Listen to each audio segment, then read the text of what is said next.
বিষয় হচ্ছে আমরা সকালে আমাদের বৈষম্য বিরোধী ছাত্র আন্দোলনের একটি প্রতিনিধি দল আমরা সচিবালয়ে গিয়েছিলাম আমাদের যারা তরুণ প্রজন্মের ভাইরা যারা রয়েছেন তাদের আসলে প্রতিনিধি হিসাবে। তারা বিগত এক সপ্তাহ ধরে আমাদের কাছে বিভিন্ন দাবি নিয়ে এসেছেন।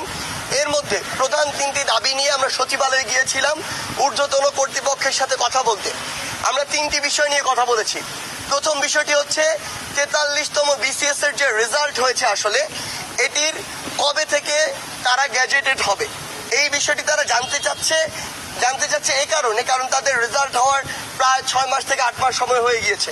সেই জায়গা থেকে আমরা তাদের সাথে কথা বলেছি। তারা তাদের জায়গায় বলেছে যে একটি বিসিএস এর যারা তাদের নিয়োগ হওয়ার থেকে পরবর্তী বিসিএস এর যারা নিয়োগ হয় এই মধ্যবর্তী গ্যাপটা 1 বছর হলে ভালো, কিন্তু এইটা এমন একটি সময়, এই সময় এত বড় একটি গ্যাপ করলে তাদের জন্য যারা আমাদের ভাইরা রয়েছেন 43তম বিসিএস এর তাদের জন্য সমস্যার হয়ে যায় আসলে। সেই জায়গা থেকে আমরা তাদেরকে অনুরোধ করেছি এবং তাদের সাথে কথা বলে মনে হয়েছে তারা যথেষ্ট আন্তরিক। তারা তাদের জায়গা থেকে জানিয়েছে, তারা পিএসসির সাথে কথা বলেছে, জনপ্রশাসন মন্ত্রণালয়ের সাথে কথা হয়েছে।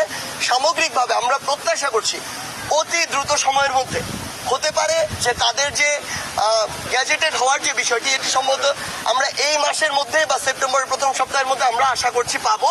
তাই আমরা আমাদের 43তম বিসিএসে যে ভাইরা সুপারিশ প্রাপ্ত হয়েছেন আমরা প্রত্যাশা করছি তারা খুব দ্রুততম সময়ের মধ্যে তাদের যে অ্যাপয়েন্টমেন্ট লেটারটি তারা সেটি পেতে যাচ্ছেন।